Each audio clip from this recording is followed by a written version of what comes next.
Welcome to the Idiot's Guide to the Doom of Mokhaiotl. I hope I said that right. The Doom of Mokhaiotl, otherwise known as the Delve boss, is some of the hardest content we have in RuneScape, and thus, very intimidating. I get it, but it is excellent content, and I want you to do it. So today, I'm going to make it as approachable and idiot-friendly as possible. This is probably the most hotly requested installment in my Idiot's Guide series. In these videos, we go over the absolute basics that you need to know to understand how the fight works, and nothing more. I don't cover advanced tactics, I don't make things overcomplicated, I tell you the important parts so you can go in and try it yourself, because let's face it, no amount of listening to some pasty nerd explain it to you is gonna make you good.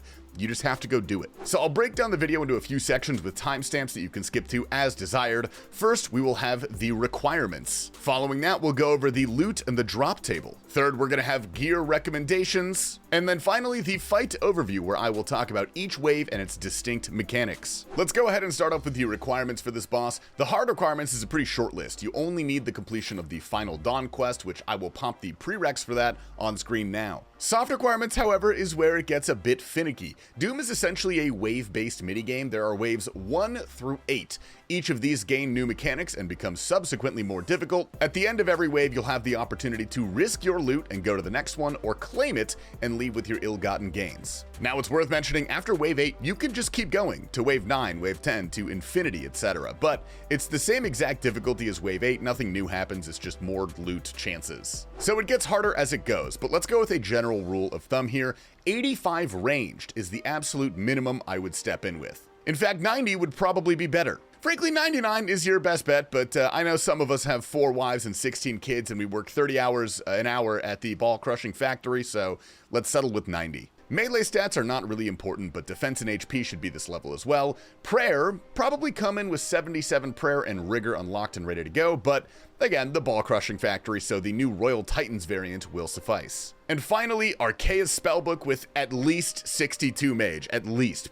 Please have more. It's crazy if you don't at this boss. So this is all you need to get started. Not bad for an endgame boss. Now, just a quick peek at the drop table, because if you're still nervous about stepping into the Doom Cave, hopefully this will sway you, because the drops work violently in your favor, my little noobs. This is currently listed as the single best moneymaker in RuneScape. At the time of recording, it's like 15 mil an hour. This is for consistent wave 1 through 8 clears, aka not you if you're watching this, but here is the kicker. You don't need to get to wave 8 to get the special drops. Let's take a look at them. There are 3. First, we have the boots at 250 mil, the cloth at 77 mil, and the wand at 60 mil. That is some serious GP. You can get the cloth starting at wave 2. The wand comes in at wave 3, and you can get the boots at wave 4. You literally only need to get to wave 4 for a chance at every single item that this boss drops. As an endgame elitist, I actually hate this. I think it's such a bad idea, because bots have brought in like 200 bill from clearing waves 1 through 4 alone. But if the bots can do it, I pinky promise you can do it as well. Now, a small point, a philosophical point if you will, the regular loot here is so fucking bad. I mean, genuinely, it's actually awful. It's almost never worth to claim it and leave without a unique. The possibility of getting one of these is worth so much more than whatever death fee you might have, so always push to the next wave, and you'll get better too. It might even help you graduate from the Idiot's Guide to the Intermediate's Guide. I mean, I can't tell you what to do. You're your own person. If you have 2 HP, maybe leave. Hey guys, TastyLife here, and I'm really hungry, which is exactly why I am ecstatic to talk about the hottest, newest, and funnest, that's a word, I looked it up, protein cereal Magic Spoon. Magic Spoon is what happens when you cross science and childhood joy to tackle one of the many problems of adulthood, being I want chocolate for breakfast, but I can't do that because I'll get diabetes. Magic Spoon makes an incredible protein-packed zero sugar cereal that brings joy back to my eyes that has not been seen in years. Breakfast is now easier than ever, gone are the days of cooking and cleaning, because all I have to do is pour a bowl of deliciously nostalgic cereal, cut up a little fruit, have my coffee, and get out the door. It fits a variety of diets, has 13 to 14 grams of protein for the gym folk, 4 to 5 grams of carbs, and 0 sugar, so you can feel good about what you're eating. Use my code TastyLife or click the link in the description to try Magic Spoon cereal or treats today and get $5 off. You can also find Magic Spoon on Amazon or in your nearest grocery store, and Magic Spoon is so confident in their product, it's backed with a 100% happiness guarantee online. So if you don't like it for any reason, they will refund your money, no questions asked. So click the link in the description description to go to magicspoon.com/tastylife or scan the QR code on screen for $5 off. Let's get into some gear. It's actually quite easy. I'm going to show the most basic gear I would recommend and then some good upgrades to focus on. First off, the basic setup. This is the absolute minimum I would go in with. Full void. Bam, dude. For the first time in modern PVM history, this actually has a use. You're going to use this for every setup, no matter how rich you are. Masori is basically dead even, but it's also very expensive and it adds a lot to your death fees, which you're going to have a lot of. So we're going to try our best to avoid those. Other than that, it's quite literally just your best range gear. For our purposes, the Scorching Bow is a hard requirement for this boss. It is second best DPS to a T-Bow and is also necessary for a very common mechanic. So even if you have a T-Bow, you're bringing a Scorching Bow anyway. There are a few funky looking items in my inventory. I know, let's go over them. The first is Dark Light. It's an absolutely free Demon Bane weapon, again necessary for a mechanic and gives you no death fee. Go right here to Surprising and Varrock and get one. I promise it's not that much work.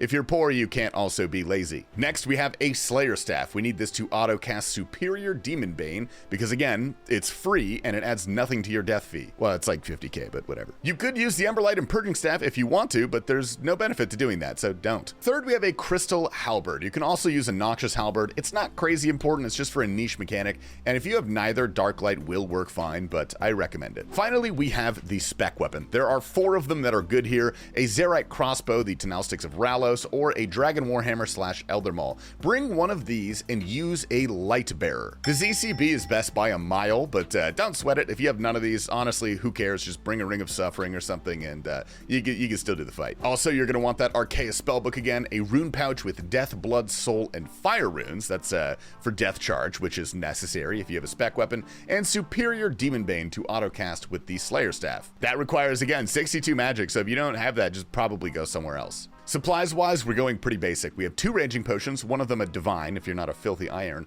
and if you're brand new, I would recommend 4 brews, 4 restores, an anti-venom, and just fill the rest of your empty slots with hard food. Once you get better, go ahead and bring less hard food and more brews. The Pendant of Ates is a nice teleport to the boss, and bring home tabs if you don't have a max cape. This is the bare minimum setup, okay? So let's cover the most important upgrades you can make. T-Bow is number 1, obviously. With good hits, you can blunder your way into a full wave 8 clear, but it's prohibitively expensive, so again, don't sweat it. ZCB is a hard number 2. It's basically 110 free damage, but again, expensive. Tenalsticks is number 3. It's cheaper than an Elder Maul, so a decent choice and more reliable than the melee counterparts. Number 4 is going to be the Anguish if you don't already have that. That one's pretty cheap and it gives a good damage boost. And the 5th is the Avernic Treads. Really sick boots, best in slot, so worth going for pretty much regardless. The total cost of the basic setup is under 70 mil, which for an endgame boss is so cheap, actually. So you have no reason to be scared and you have no excuses not to jump in. Finally, let's talk about the boss itself. Hey guys, welcome to the part of the guide I'm assuming most of you skipped to. Let's idiot-proof these mechanics and get you guys some loot. At the end, I'll do an entire live playthrough because sometimes it's just a lot easier to see it happen in sequence to understand it. Starting with the basic mechanics. These are the mechanics that are present wave 1 and every wave after. First things first, do not stand next to this boss ever. It will melee the fuck out of you and piss you off so bad. Okay, now that that's out of the way this boss works is additive. There are several basic mechanics that persist across every wave. Each new wave adds something on top of it, and luckily, most of these are pretty simple. So you're going to start off attacking the boss with your range weapon. If you have any spec, let it rip now. First thing we're going to see are the auto attacks. All we have to do is look at the color of the projectile coming your way. Green is range, blue is mage, orange is melee. That's the same across pretty much every boss, so if this is an issue for you, go to the Rat King Scurious and come back when you have 10 KC. The next thing you'll see is the boulder mechanic. It launches a giant boulder above its head, and make sure you pay attention to the color of this boulder. It's either going to be blue or brown, as you guys can see now. It will explode, turning off your prayer and dropping rocks under you. So move. When the rocks land, you'll get a projectile coming your way. This is where the color of the boulder comes in. If it was a blue boulder, that projectile is going to be mage. If it was brown, it will be range. Next up, we got the grubs. They're cute now, but the bane of your existence later. They slowly move towards the boss. If they go in, they heal the boss and damage you. This is where all those little weird weapons come in. You can one-tick pop them with any Demon Bane weapon. So the Scorching Bow, the Dark Light, and the Slayer Staff that we brought. The reason we have all 3 is because they randomly prey against a certain type of damage, so one-way switch to another style if it's preying against you. Another mechanic that pops up pretty frequently is the Beam Cannon. AKA the melee shield charge. You'll hear it, it'll go like whoa, whoa, whoa, whoa, and his overheads will come up like this. You just gotta tap him with a melee weapon and he'll stop. Chally is cool here because if you spec, you get bonus damage, but if he charges up all the way, you die. This is always accompanied by a boulder attack, so be on the lookout. It gets nasty at later waves. There is one thing I haven't mentioned yet. The shockwave, or as it's more simply known, the orb phase. If you see all these tiny little spikes pop up on the ground, honestly, just fucking teleport out if it's like under wave 4. We'll get to this later. I don't want to overwhelm you, so I'll cover this in wave 5. If you keep getting this on the early waves, it means you have really bad damage, so if you're in shit gear and can't avoid this, I'll cover it soon, just wait. Now let's jump to wave 2. This is unfortunately a massive increase in difficulty. You see in wave 2, when you get that boulder attack, it now shoots a second projectile. Sorry. This is where it's really important to pay attention to the boulder color because the first projectile will always be the color of the boulder and the second will be the opposite. They always alternate. So blue boulder means mage attack first, then range attack immediately after. 1 tick after. I'm gonna try my best to avoid the 1 tick, 2 tick bullshit for the idiot's guide, but you must swap your prayer at the exact moment the first projectile hits you. You cannot react to this. You can't wait for the hit and then switch. You have to proact. I think that's a word. Asterisk, is that a word? Anyway, that's actually it. It's basically the same as wave 1, but this time you can unlock the cloth for 77 mil, which is crazy because this takes like 1.5 minutes. That's absurd. Wave 3. Now at wave 3, we see our first new mechanic, technically 2, actually. He's gonna pick a direction and spit a bunch of acid. There's no rhyme or reason to this, just don't stand in it. That's why you've got your anti-venom. The real mechanic we see is a second shield charge phase. It looks identical to the melee charge thing he does, the you know what I mean? Which is so unfortunate because why the fuck would they do that? The only difference here is there's no overheads and an extra shield health bar pops up above its head. It's so hard to see sometimes. The phase, however, is super chill. It's extremely chill. Don't worry. Shoot him with your scorching bow, all right? Rich T-bowers have to swap at this point and chip its shield down to 0. That's literally it. That's all that's happening. A bunch of grubs will spawn here continuously, and if you pop them next to the boss, it does 100 shield damage and makes the fight go way quicker. So you don't have to, but it's good practice. Let's check in. How are we feeling at this point? All right, I know there's a lot of information coming your way, but I guarantee it's a lot easier than you think at this point, so take some deep breaths because next wave, we see some real mechanics coming through.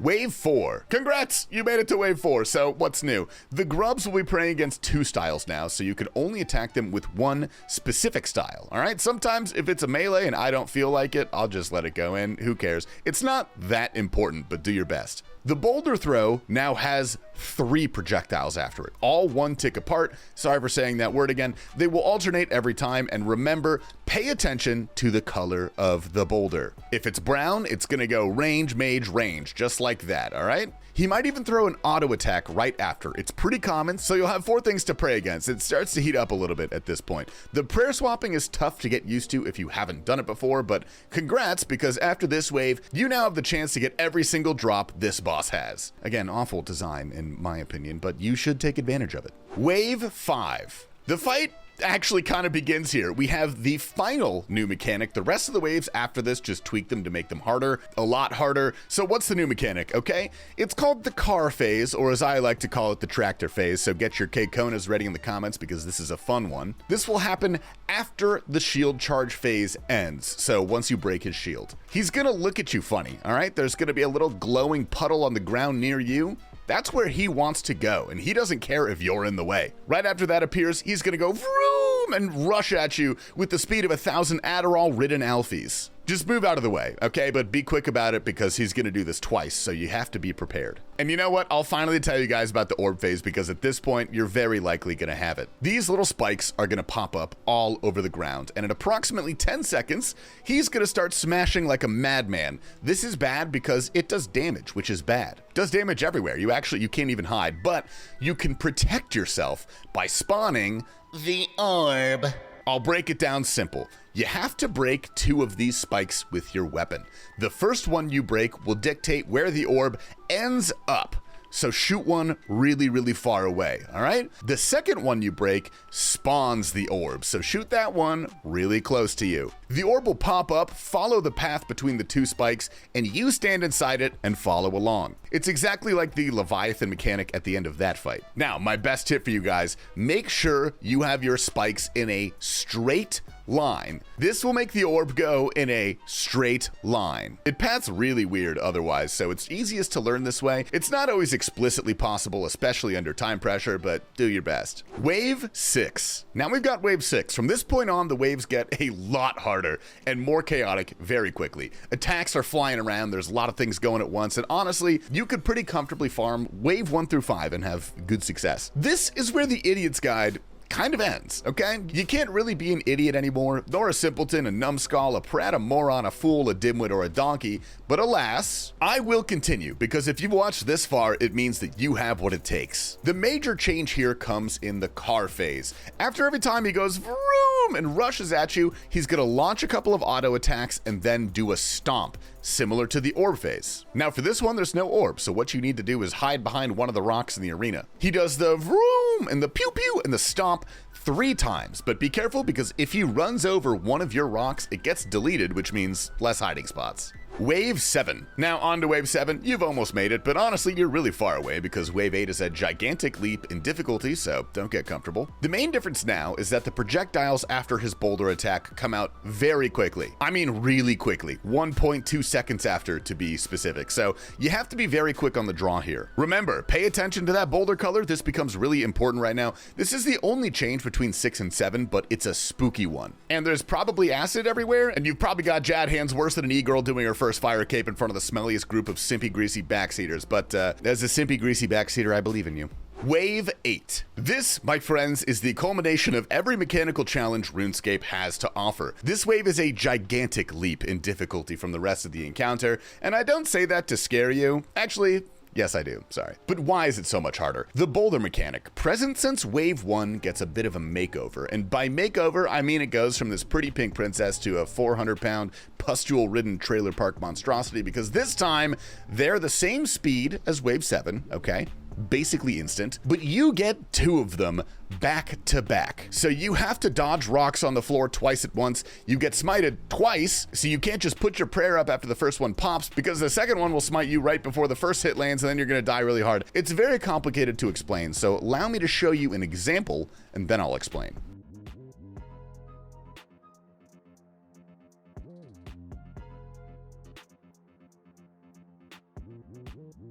When that second boulder pops, you have exactly 1 game tick to put your correct prayer on, and then continue flicking tick perfect for 6 attacks in a row. I'm sorry, but this mechanic, we do have to talk about ticks. If you don't know what that is, I have a video titled "This is Why You're Bad at RuneScape." Watch that for an explanation, and probably don't do this boss yet. Even worse, this can sometimes come with a melee shield, so you have to run and pop it before he absolutely murders you, and then get your prayers up tick perfect and move to dodge the rocks that he drops. It's chaos. It's really hard. But I'm gonna tell you guys my method, okay? It's pretty foolproof. Frankly, it's easy. Maybe medium. It's still hard. It's still hard. To learn this, I recommend using the in-game metronome to understand the timing better. You don't have to if you're comfortable with ticks, but I recommend it. You're gonna listen for the first pop of that boulder, okay? That will be the first tick in our cycle. Then you're gonna count 4 ticks total. So it's gonna go pop, 2, 3, 4. And then on that 5th tick, you put your prayer up and you begin swapping, all right? Count it out with me. It's pop, 2, 3, 4, pray. And that's the new mechanic. You start your prayer cycle there. It's rough. It's really brutal. It's some of the hardest content in the game, right up there with Blood Torva, but think of the money. The money, Mr. Krabs! Anyway, I'm gonna go ahead and do a live action demonstration of every wave if you're interested in seeing everything at once and how this fight actually looks, so let's gear up. All right, let's tackle this boss from start to finish. First things first, I'll show you guys how to get there. If you have the Pendant of Ates, you have to go unlock this. It's teleport number 5 to Castori. That takes you here, but otherwise you can just Quetzal down here to the bottom of this island, and we're going right here to the Tonali Cavern. You're gonna go down this hole, through this passageway, over this jump right here, and finally through this entrance. It's a dog shit run. Yes, get used to it. All right, so I'm doing you guys the courtesy of bringing the absolute bare minimum setup, so I'm not bringing a T-Bow or a ZCB, and I'm gonna do my best to explain all the mechanics as they happen. However, in the later waves, they get pretty chaotic, so I might miss something. I just wanna give you guys a good example of how it goes. All right, so we're jumping in, wave 1, immediately, we're ripping into the attacks. Now, first thing, obviously, the auto attacks. This is extremely simple. And then there is that boulder. See how it's blue? All right, we move out of the way.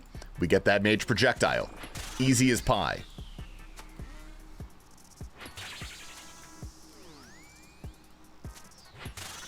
Right there is a grub. Now here I would death charge, but I don't actually really have any spec weapons. Oh, that was the melee shield charge and also the boulder. I let that grub go in, but honestly, who cares? I'll show you guys the next grub, all right? All right, we've got another melee shield charge, blue boulder. We melee it, we get out of the way, we pray mage. Right there, we've got ourselves a demonic larva. I'm just gonna pop it. And here we have the volatile earth. This is the orb phase, but we're gonna ignore this for now because we're gonna kill it. Now we're on to wave 2. The only difference here is that the boulder attacks have 2 projectiles after him, so still pretty easy. There it is, it's brown. That's going to be range first, and then mage after. Ready? Bam, bam. And then we'll go ahead and kill that guy. That right there is a blue boulder. Move, mage up, and then range directly after. All right, now on this time, we can actually go ahead and spec him with the Chally. I was not paying attention to the color. I think it's blue. All right, nice. During his melee shield charge, you can go ahead and spec him with a Chally if you would like. It's not necessary, but it does bonus damage. There, we got that double attack again. And he has perished. Wave 2, as you guys can see, it's pretty simple up to this point. All right, now wave 3, the only difference here is there is a second type of shield charge phase, which should come out probably pretty soon. I think it's at like 75% he does it, so I'll show that when he gets there. All right, that's the melee charge. We'll go ahead, whip him up, and of course, that is mage first. Oh, and here it is. Okay, this is the shield charge phase. This mechanic is genuinely very, very easy. We just sit here and we go ahead and whack a shield down with the scorching bow. A lot of grubs are going to start coming towards him, so I like to pop them when they get close to this boss for that bonus damage. And as you can see, if you do that, the shield charges down pretty quick. All right, now that's over. We're going to go ahead and clear out the rest of the grubs and go back to the main mechanics. We've got an orb. That's mage first. And as you can see, he does do auto attacks pretty soon after that orb, so you got to be on the ready for that. We'll go ahead and hit that with another Chally spec. And occasionally you just get random grubs in the fight here. Now, I'm going to go ahead and demonstrate this mechanic. I'm going to break a really far one away, and this is a straight line, which is very nice to us. So I'm going to break it now after a few seconds. And then look at that. We have a beautiful shield phase. We did unfortunately get hit by a rock, but that's literally just bad RNG. I don't think there's anything we can do about that. So as you can see, the orb mechanic is really not super intimidating. It's actually fine. The later waves does get pretty sweaty, but if you get an early one like this, it's no big deal. All right, now on to wave 4. The fight gets pretty fun here. Those boulders he throws are going to shoot 3 projectiles at us. Remember, they alternate, and the first color is always the color of the boulder. All right, here we go. We've got a brown boulder. Oh, close one. So it's going to be range, mage, range, just like that. We got ourselves another brown boulder. Range pair up. There we go. And he went directly into his shield charge phase. Now, if you have a T-bow, it is slightly annoying to swap those weapons. If you have Scobo only, this should be pretty free, but don't worry about it. The grubs, as you can see, now prey against 2 styles. However, luckily, they're color-coded with what you attack them with, which is really nice. So, again, we're just going to finish off the shield charge phase. I'm going to clean this little melee grub up because these things get pretty annoying in my opinion. And yeah, right into another boulder. So it happens pretty quick. The mechanics do tend to happen in pretty quick succession. So they might be pretty easy individually, but they get strung together a lot. So you got to be very careful with that stuff. I'm going to clean that grub up and then get ready for the boulder. Yeah, you see the auto attack right there. It was 4 prayers in a row, so just make sure you're wary of whatever he's throwing out from his body. And that is a beautiful wave 4. All right, here we go, wave 5. The thing that's new here is going to be the car mechanic. This is the really easy version of it, so don't worry too much. All right, remember we pay attention to the color of that boulder. And the car mechanic happens after he does his shield charge phase. Now, I believe at this point, the shield charge phase starts at 75% pretty much every time. Okay. As you can see, it does get a little annoying with all the poison next to the boss, so getting the grubs is kind of hard. I would anti-venom now if you haven't, or you could just, you know, genuinely wait until you get venomed. It's not a huge deal. All right. Here we go. Here's that car phase. That pool right there. That is what he is going to launch towards. All right, now he's going to look at me again. Probably another one over here. Oh, it's over there? Okay. He will either go straight forward, upwards, backwards, or diagonal. Diagonal is kind of annoying, so try your best to lure him in a straight line, I guess. All right, and here we have another shield mechanic. These two are in a straight line, so this one's going to be pretty easy. I'm going to pop those here. Oh, I forgot to pop that one. Oh, no. All right.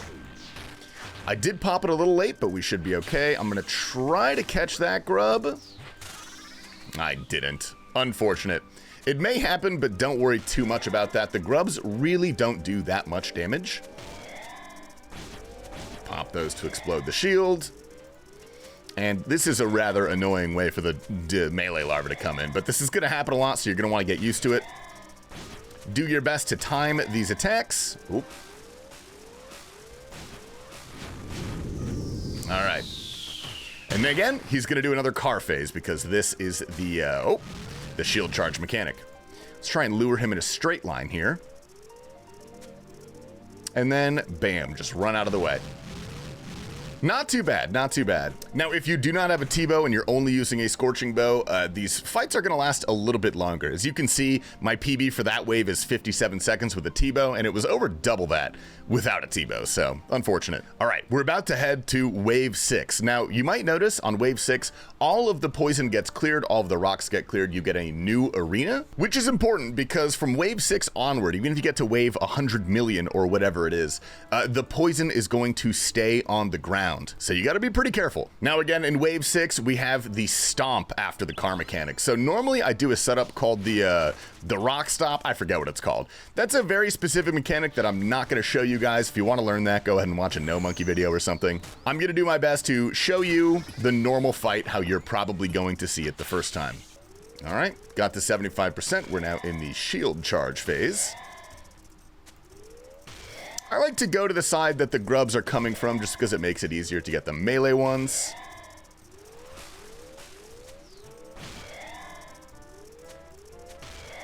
And we'll just go ahead and clean those up. No big deal.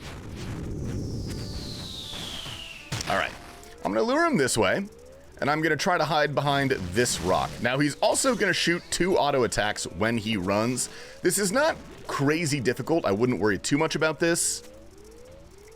Oh, you see what I've done here? I've made a mistake. I cannot hide behind that boulder, unfortunately, so we're going to take a little bit of stomp damage.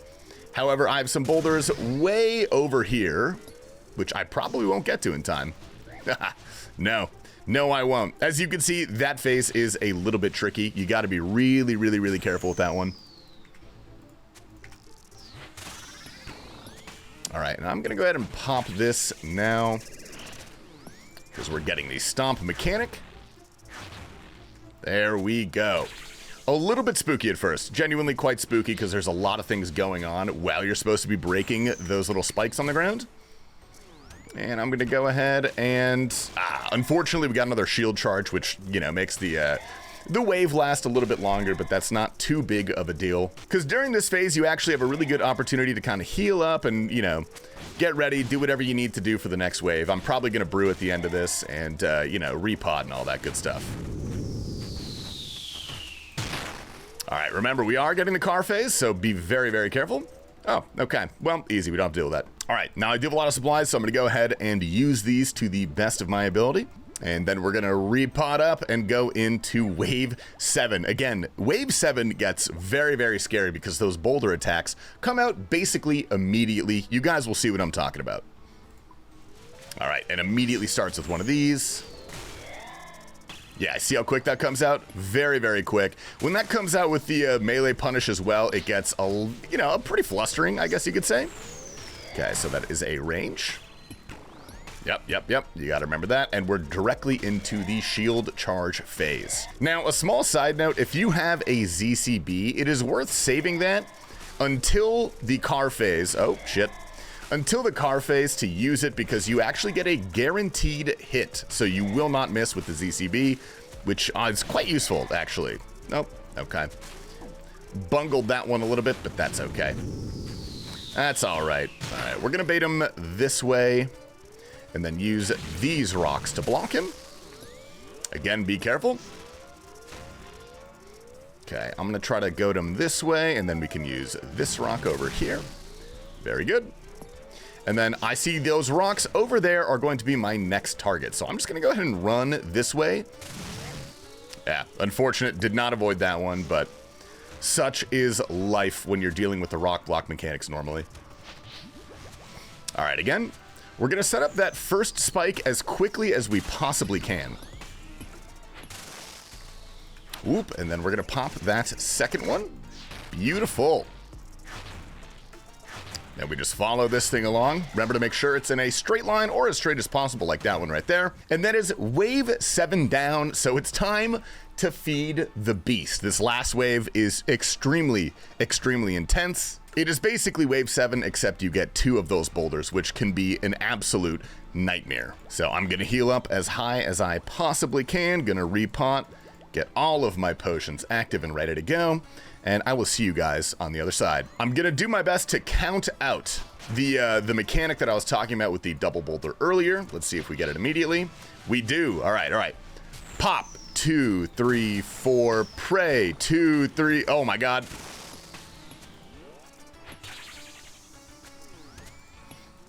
I'm not sure I did a great job at that. I apologize. But fear not, we're definitely going to get another one here, so... All right, now we've got the calm phase. This is probably the easiest part of this mechanic.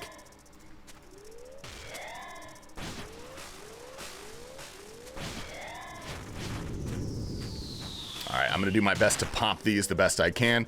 Now, on this wave, I am going to do something called the rock block just for the sake of simplicity. But again, the concept is very, very similar. We're going to goad it over here and do our best to get over to these rocks. Ooh. All right, not bad, not bad. And then we've got our third and final slam here. Next up, we are going to get that awful, orb phase. So I'm going to shut up and try to do this best I can for you guys. All right, we got a farmer over there. Pop. 2, 3, 4. 1, 2, 3, 4. Okay. Little spooky. Hoo-wee. Oh, yeah. Okay. Bit of a challenge. Now we're going to have to go tap this. Hoo-wee. As you can see, it does, in fact, get very intense. Now we have another shield phase. This is actually, kind of a nice change of pace in Wave 8. Just remember, after this, immediately, you always get the car phase. That's very, very important to remember.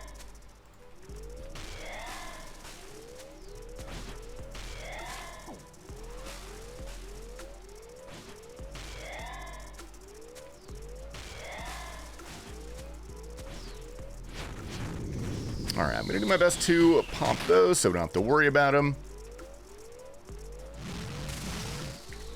All right, we've got a lot of rocks to choose from, so this is fairly nice. I'm going to try to bait them back this way. All right, well done, well done. Ah, we did it. All right. That, my friends, is a full wave 1 through 8 clear. Kind of sloppy. I did my best to explain it to you as I went along, but sometimes it really is valuable to see that stuff live. So thank you, everybody, for watching this guide. I appreciate it. If you have any questions, leave them in the comments, and I'll do my best to answer them. For now, stay tasty.